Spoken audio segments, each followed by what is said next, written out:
नमस्कार दोस्तों, मैं अरुण झा आप लोगों का इस वीडियो में बहुत बहुत स्वागत करता हूं। दोस्तों, आज के इस वीडियो लेक्चर में हम लोग जानेंगे कि भारत में अंग्रेज कैसे आए और उन्हें भगाने की शुरुआत कैसे हुई, यानी कि बक्सर के युद्ध और प्लासी के युद्ध के बारे में।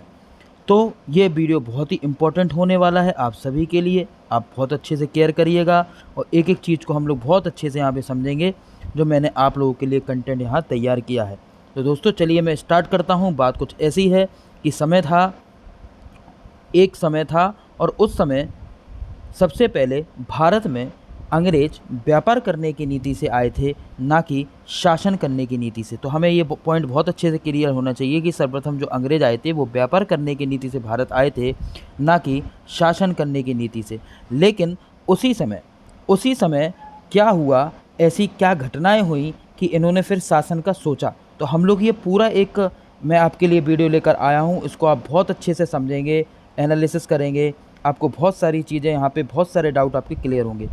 तो हुआ क्या, पहले आप स्टोरी की तरह सुन लीजिए, फिर मैं इसको आपका पूरा मार्क करके भी बता दूंगा, इसको कोट कर दूंगा आप सभी के लिए, ध्यान दीजिएगा।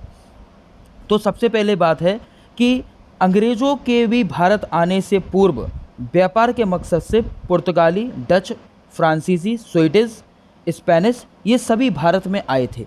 ठीक है ना, ये सभी भारत में आए थे और ये भारत में आकर मसाले का व्यापार करते थे। दोस्तों, किसका व्यापार करते थे? मसाले का। तो इन्होंने देखा भारत में मसाला बहुत होता है, हर प्रकार के मसाले हैं, और ये अपने यहाँ ले जाकर वहाँ पर 60 गुने से ज़्यादा दामों में लगभग इस मसाले को बेचा करते थे। इसी बीच जब ये लगातार इन लोगों का ऑपरेशन चल रहा था, लगातार फ्रांसीसी, डच, पुर्तगाली इस प्रकार व्यापार भारत से कर रहे थे और अपने अपने देशों में 60 से 70 गुना फ़ायदे में उसको बेच रहे थे। उसी समय क्या हुआ, अंग्रेज़ों ने देखा कि यार ये सब तो बहुत अच्छा है और ये लोग बाहर इंडिया जाकर काफ़ी सारे मसाले लेकर आते हैं, यहाँ बेचते हैं, तो हम क्यों ना इंडिया में ही जाकर व्यापार करें। और इन्होंने भारत में ईस्ट इंडिया कंपनी की सन 1600 ईस्वी में स्थापना करी।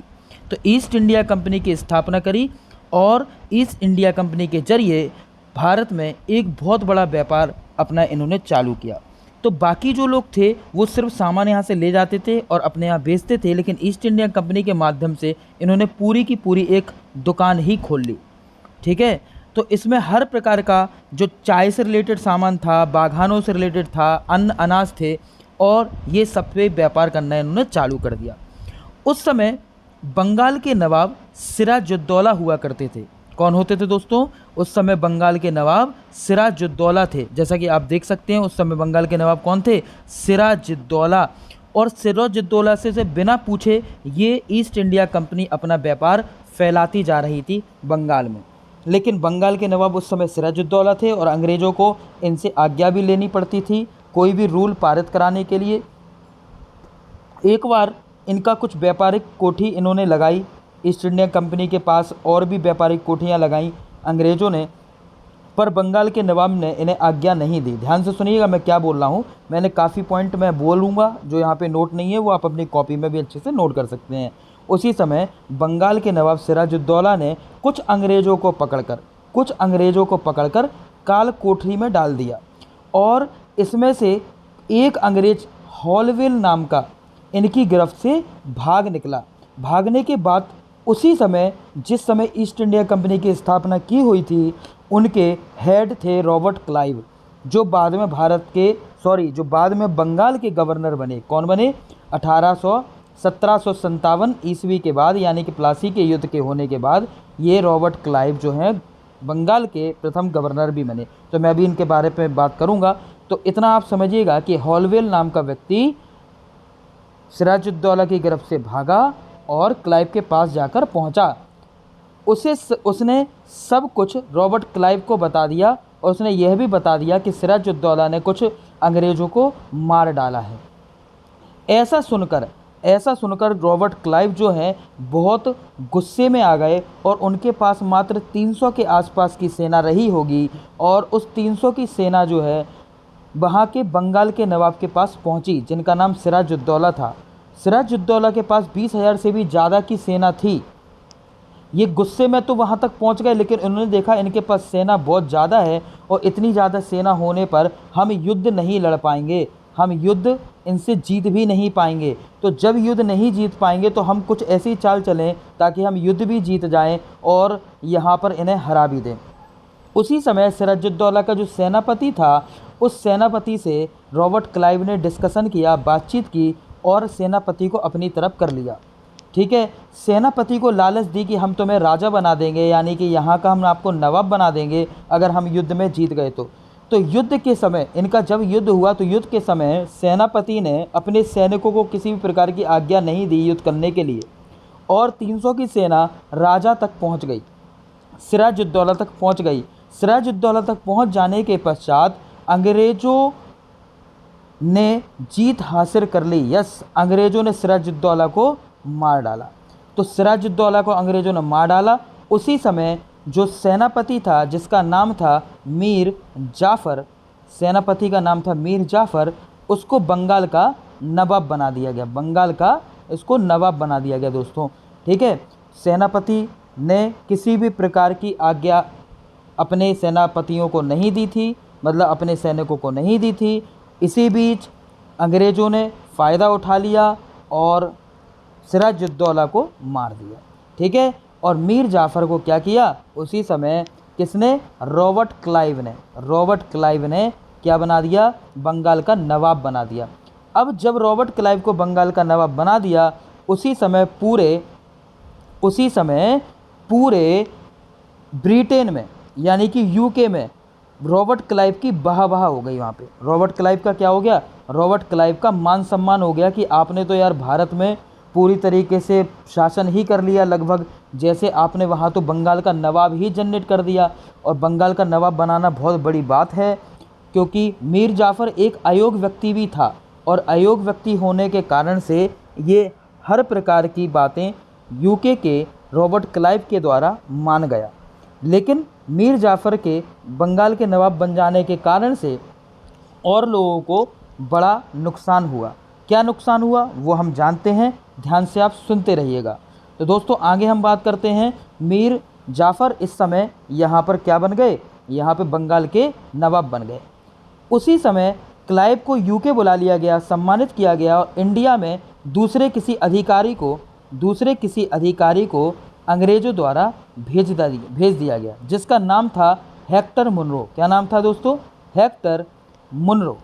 तो हेक्टर मुनरो इसका नाम था। तो हेक्टर मुनरो को यहाँ पर भेज दिया गया। ध्यान से पूरी पिक्चर समझिएगा, मैं यहाँ पे क्या बता रहा हूँ, एक एक चीज़ समझिएगा। हेक्टर मुनरो को भारत भेज दिया गया।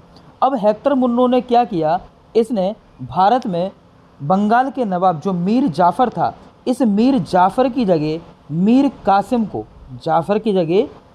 कासिम को बंगाल का नवाब बना दिया।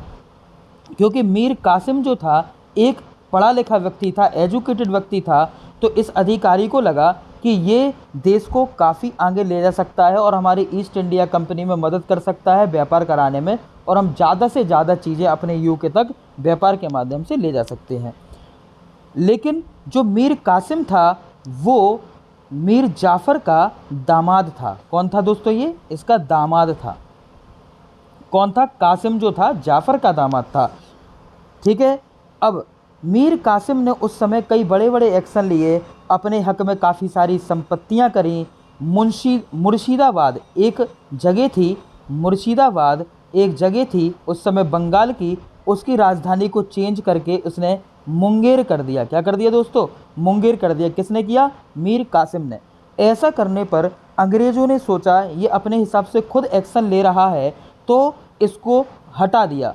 और इसको हटा देने के पश्चात वापस मीर जाफ़र को वहाँ का क्या बना दिया? वहाँ का दोस्तों नवाब बना दिया। कहाँ का? बंगाल का वापस नवाब बना दिया। किसको बना दिया? मीर जाफ़र को। ये बात आपको बहुत अच्छे से समझना होगी, बहुत इंपॉर्टेंट है। ठीक है, अच्छा अब हम आगे आते हैं। जब इसको बना दिया तो कासिम एकदम से भड़क गया, और कासिम के भड़क जाने के कारण से इसने कई लोगों को संगठित किया। उस समय किस किस को संगठित किया ये हम जानते हैं। तो दोस्तों इसने संगठित में किया उस समय मुग़ल शासक शाह आलम को, किसको किया, मुग़ल शासक शाह आलम को इसने कलेक्ट किया। तो मैं आगे बढ़ता हूँ और इसको आप देखते भी जाइएगा तो आपको चीज़ अच्छे से क्लियर होंगी। देखिए मैंने इसमें आपको क्या क्या बताया।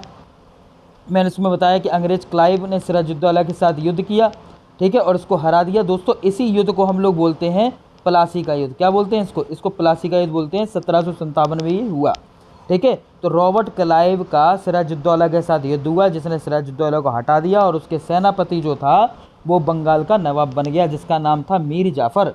और बाद में मीर जाफ़र बन जाने के कारण से दूसरा जो अधिकारी आया उसने मीर जाफ़र से मीर कासिम बना दिया। मीर कासिम ने कई सारे गलत एक्शन लिए, जिसके कारण से वापस मीर जाफ़र को जो है बंगाल का नवाब बना दिया।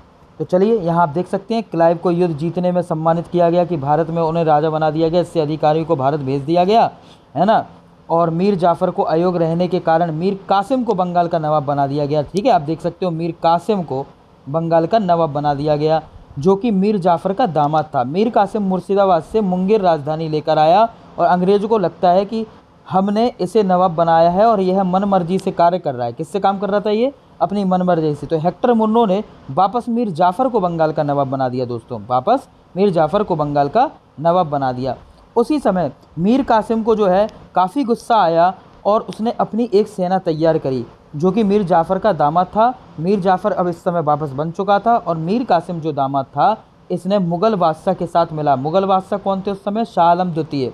और ये काफ़ी परेशान था उस समय और ये अवध के नवाब शुजा-उद-दौला के पास भी पहुंचा। किसके बाद, शुजा-उद-दौला। ये तीनों मिल गए और 1764 लगभग 7 से 8 साल बाद एक और युद्ध हुआ, जिसे बक्सर का युद्ध कहा जाता है, ठीक है। तो रॉबर्ट क्लाइव का बंगाल के नवाब सिराजुद्दौला के साथ युद्ध हुआ, उसे 1757 का प्लासी का युद्ध कहा जाता है। और हेक्टर मुन्नो का एक युद्ध हुआ, है ना, हेक्टर मुन्नो का युद्ध हुआ, जिसे कहा जाता है किसका युद्ध, इसका युद्ध किसके साथ हुआ था, मीर कासिम मुग़ल बादशाह के साथ युद्ध हुआ था और अवध के नवाब के साथ युद्ध हुआ था। इसे 1764 का बक्सर का युद्ध कहा जाता है। दोस्तों किसे क्या कहा जाता है, 1764 का बक्सर का युद्ध। तो आपको ये दो युद्ध के बारे में बहुत अच्छे से जानकारी होना चाहिए। हिस्ट्री में लोग पढ़ते इसको बहुत अच्छे से नहीं हैं, वो सब डायरेक्टली पढ़ लेते हैं कि 1757 में प्लासी का युद्ध हुआ, ये प्लासी एक जगह थी, और 1764 में बक्सर का युद्ध हुआ, ठीक है ना। चलिए इसके बाद हम लोग आगे पहुंचते हैं, आगे बढ़ते हैं। तो आगे आप जानेंगे कि यहाँ पर ये युद्ध होने के पश्चात क्या हुआ। तो आपको पता है दोनों युद्ध में अंग्रेज जीते, दोनों ही युद्ध में अंग्रेज जीते, और अंग्रेज को जीतने के पश्चात उन्हें लगा कि अब तो हम पूरी तरीके से भारत में शासन कर सकते हैं। क्या कर सकते हैं, पूरी तरीके से भारत में शासन कर सकते हैं। और शासन के नाम पर 12 अगस्त और 16 अगस्त को इलाहाबाद में इलाहाबाद की दो संधियां हुई, जिन्हें प्रथम संधि और इलाहाबाद की द्वितीय संधि कहते हैं। तो अंग्रेज़ों का शाह आलम द्वितीय के साथ संधि हुई। शाह आलम द्वितीय कौन थे उस समय बंगाल के, उस समय बंगाल के नहीं, उस समय मुग़ल शासन के नवाब थे, मुग़ल शासन के राजा थे उस समय, ठीक है। मुग़ल साम्राज्य के एक ये सबसे बड़े राजनेता भी रहे, उसको हम कुछ भी कह सकते हैं, ठीक है। उस समय इनका जहाँ शासन था वहाँ के ये हेड थे। तो बंगाल, बिहार और उड़ीसा, बंगाल, बिहार, उड़ीसा, ये तीनों राज्यों का राजस्व वसूलने का काम, यानी कि जिसे दीवानी कहा जाता है, ये किसने लिया, कंपनी के अधिकार में आ गया। कंपनी बोले तो east India company. East India company के थ्रू ही पूरा व्यापार चल रहा था और इसके थ्रू ही यूके में पूरा सामान जाता था, और शासन चलाने की व्यवस्था नवाब के हाथ में दे दी। बंगाल का नवाब कौन था, मीर जाफ़र, जो कि एक अयोग्य व्यक्ति था, जिसे एक कठपुतली राजा भी उस समय कहा गया। क्या कहा गया, कठपुतली राजा, है ना। क्योंकि यह मीर जाफ़र अंग्रेज़ों की पूरी बात मानता था और इसके आदेश पर जो भी घोषणाएं होती थी उनका फ़ायदा उठा के अंग्रेज़ अपने यहाँ सामान भारत से और व्यापार करके सामान ले जाते थे। 1767 में रॉबर्ट क्लाइव फिर भारत आया। इन्होंने देखा कि हमने दोनों बार भारत में जीत हासिल कर ली है, द्वंद्व शासन भारत पर लगा दिया। ये द्वंद्व शासन का मतलब क्या था, द्वंद्व शासन क्या था, तो इसमें अभी मैंने जो आपको 2 पॉइंट बताए यही द्वंद्व शासन में थे। एक तो राजस्व वसूलना, यानी कि जो भी कर आता है, एक्स्ट्रा मनी आती है हर माध्यम से, और 3 क्षेत्र दिए थे मैंने बताया, बंगाल, उड़ीसा, है ना, बंगाल, उड़ीसा, और आपके पास कौन सा हो गया था, बंगाल, उड़ीसा और बिहार। ये 3 क्षेत्र मैंने आपको बताए हैं, इसकी आप ध्यान रखिएगा, परीक्षा की दृष्टि से बहुत इंपॉर्टेंट है। तो ईस्ट इंडिया कंपनी का काम है राजस्व वसूलना और शासन करने की व्यवस्था किसका काम था? बंगाल के नवाब का, जो कि एक कठपुतली राजा था। इस शासन के माध्यम से विकास के लिए और भारत को नियंत्रित करने और शासन व्यवस्था बनाए रखने के लिए सबसे पहले 1753 में एक रेगुलेटिंग एक्ट भी जारी किया गया दोस्तों। 1753 में क्या जारी किया गया? एक रेगुलेटिंग एक्ट जारी किया गया। और ये रेगुलेटिंग भारत के लिए सबसे पहला एक रेगुलेटर का काम कर रहा था, जो भारत में कुछ नई नई योजना लाया जिसके तहत देश का विकास हो सके, ये भारत को कंट्रोल कर सके और इस पर शासन करके अपना वर्चस्व जमा सके। ठीक है, तो हमें ये बहुत अच्छे से पता होना चाहिए, यहीं से एक संविधान की शुरुआत होती है। तो नेक्स्ट वीडियो में हम कुछ बात करेंगे संविधान सभा के बारे में और संविधान से रिलेटेड कुछ रोचक तत्व आपके सामने लेकर आएंगे। तो आई होप आपको आज की क्लास ये बहुत अच्छी लगी होगी, है ना। और मैंने आपको बताया भी था, उसी समय बंगाल का गवर्नर था जिसे हम लोग क्या कहते थे? बंगाल के गवर्नर को उस समय कहा गया अंग्रेजी क्षेत्रों का गवर्नर। और बंगाल का गवर्नर कौन था उस समय? रॉबर्ट क्लाइव था। रॉबर्ट क्लाइव, ठीक है, ये आप याद रखिएगा। रॉबर्ट क्लाइव बंगाल का कौन था? गवर्नर था। तो आई होप आपको ये चीज़ें बहुत अच्छे से क्लियर हो गई होंगी जो भी मैंने आपके सेशन में बताई हैं। ठीक है, आप कमेंट करके मेरे से PDF ले सकते हो और बहुत अच्छे से घर पे बैठ के तैयारी कर सकते हो। ठीक है, नेक्स्ट वीडियो में मिलते हैं नेक्स्ट कंटेंट्स के साथ, नेक्स्ट कॉन्सेप्ट के साथ। Thank you, thanks a lot, bye झांसे।